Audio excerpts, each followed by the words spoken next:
And the federal government has said measures are ongoing to evacuate citizens stranded in what hit Ukraine through the Nigerian Embassy in Warsaw, Poland. And a public notice from the Nigerian Embassy in Poland, the Ministry of Foreign Affairs says it is making necessary arrangements for the evacuation of those stranded in Ukraine. It says all arrangements have been made with staff of the embassy to receive all Nigerians crossing over to Poland. Meanwhile, the Nigerian government has listed 4 borders in Ukraine where its citizens seeking to leave the country can be evacuated. Okay, to discuss the evacuation plans for Nigerians in Ukraine, we're now being joined by the Chairman and Chief Executive Officer of the Nigerian Diaspora Commission, Abike Dabiri-Erewa, and Reverend Father Ovie Aghoghophia, a volunteer based in Poland. Very warm welcome to Newsnight. Let's start first from home with Abike. Would you want to bring us up to speed, the plans, evacuation plans of the Nigerian government with its citizens that may be stranded at the Polish borders and some who are still holed up in Ukraine? Well, I think first thing is safety first, to get to a safe place, which is exactly what's happening now with Poland. So Nigerians in the crisis areas in Ukraine are heading to Poland now, and it's long, it's tough. In some cases, you have to wait for 20 hours before you can even get a train to get there. But what the mission in Poland has done is, like you said, identified 4 border points where Nigerians heading to Poland can go to. And at these border points, you're going to find embassy officials as well as volunteers from the Nigerian Diaspora Organization that will be there to help out. And if you go to the mission's website or that of nidcom.gov.ng, you're going to see a whole lot of details. There's a form you can also fill even before you get there. There are contact numbers, people to call, and there's an address. So if they ask you where you're going to, the mission has provided an address on your way. But most importantly is that you must protect your documents. Your passport will be very, very important at this point in time because you need it to cross over. And so I'm still hearing a lot of people calling and saying, well, we're here, we're there. It's traumatic, no doubt about it, and it's tough, and it's a whole lot of crowd. Like I said, you may have to even wait for 20 hours before you even get a train. Some just sent me a video where they were left behind, but they have to wait for another train to get them there. So we're monitoring developments as it goes on, but the key thing is even getting to a safe place. Now, some people are getting to Romania and some other parts of that there are borders. So we're monitoring everything, and hopefully we can get Nigerians who are willing to leave. But however, if you're in Ukraine and you're in a place where it's far from the conflict, it's calm over there, it's advisable that you stay there. And then another thing is move in groups. There's strength in numbers. Move in groups, stay in touch, communicate, and we continue to monitor the situation. Okay, let's go and join our guest who is in Poland, Reverend Ovie Aghoghophia. I'm sure I got that right. Tell us, how is the humanitarian treatment of Nigerians been trying to cross from Ukraine to Poland? We had some conflicting stories here and there that the borders are shut against them. How far is that true? First of all, that is not true. That is a very fake news, and I have been seeing that online too. It is true, though, that some Nigerians are not allowed in, and the problem is this, that some Nigerians who have been in Ukraine, they do not have legal permits in Ukraine. Some of them, their passports have expired, and some of them do not even have passports at all. So those are the Nigerians who are having problem in Ukraine. All right, but for the resettlement and rehabilitation of the Nigerians in Poland, How far and how well? Are they left in the colds? Do they have adequate shelter? Are they provided foods and medicines? From your point of view as a man on ground in Poland? Yes.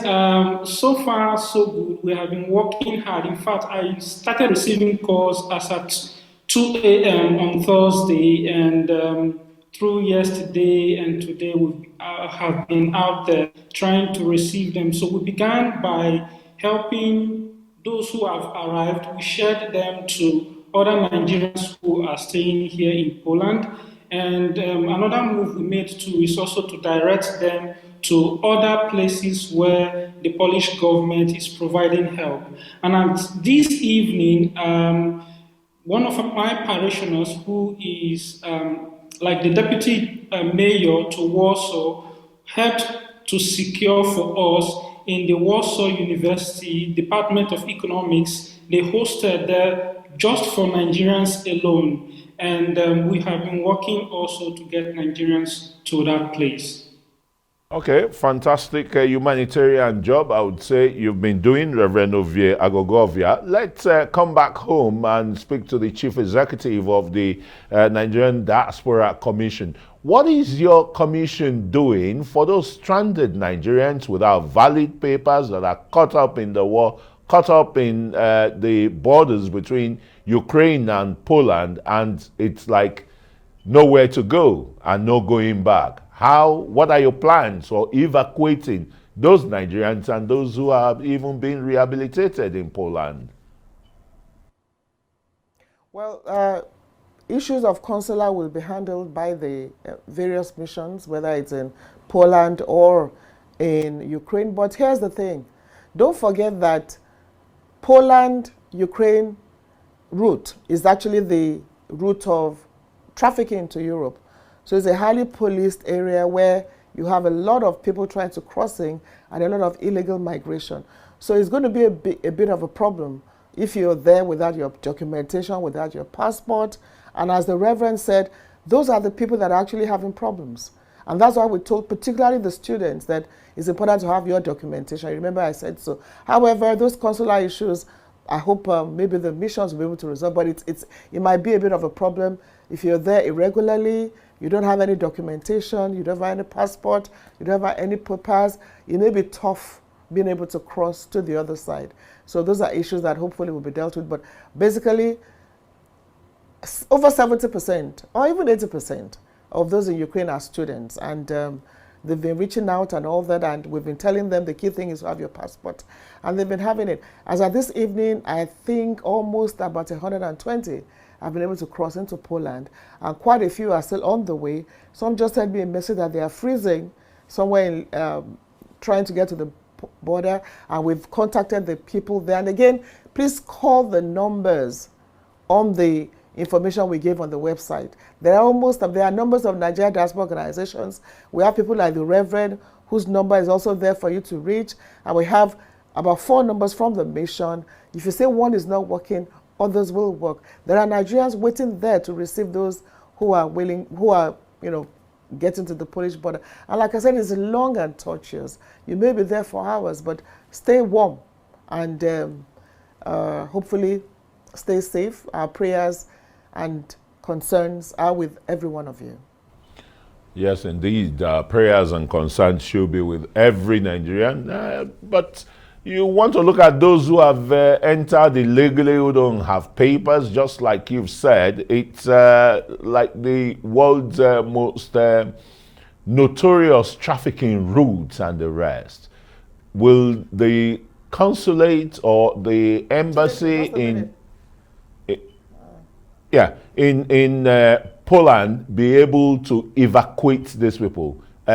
At least to Nigeria? Would they give them some consular covers, or just be left to die like that because they don't have papers? It's freezing far beyond -0 or below 0. I think anybody will be left to die. Those who cannot cross some are in bunkers, some are in safe places. So the thing is about crossing. Some are in safe places, but like I said, maybe they should be talking to the mission, get their documentation, call the missions and let them know they have no papers, and maybe they can have some document. But it really is a bit of a problem. But this is a war situation, and we hope that a few things on a humanitarian basis will be looked at. But those are consular matters that I'm sure that the missions involved will have to deal with.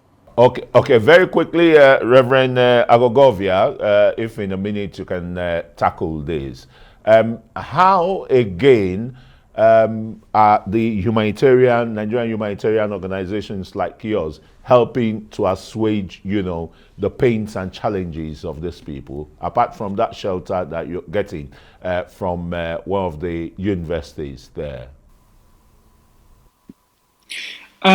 Just to add to what she has been saying, I want to use this platform also to appeal to the Nigerian authority that the embassy here and the diplomats here are overwhelmed. It seems they are working hard, but you see people complaining because it seems as if they are not doing anything. They are overwhelmed. There are 4 entry points into Poland, and they can't do everything on their own, and there are a lot of people at the border. Like she mentioned earlier, some people have been there since 4 a.m. today, and up till now, they have not been able to get in. I was on a live video with them. 2 Nigerians fainted there. They have not eaten. Some have not slept for over 36 hours. And it is a big problem, and they are overwhelmed because it's I really don't know. It's a difficult problem for everybody. And then to the question you mentioned, to the question you asked,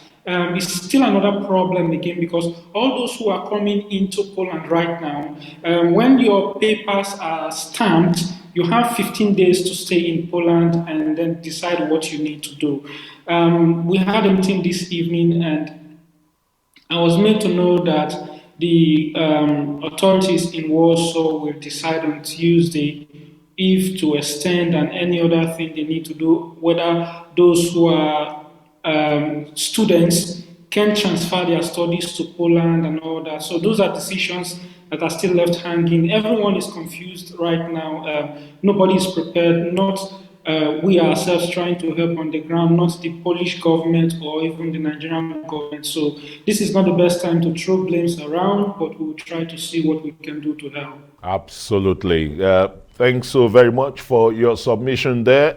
Ovie, Reverend Ovie Aghoghophia, right in Poland, and showing great patriotism there to Nigerians who are stranded, evacuated from the crisis in Ukraine. And of course, to the Chairman, Chief Executive Officer of the Nigerian Diaspora Commission, Honorable Abike Dabiri-Erewa. Thanks very much for joining us on Newsnight.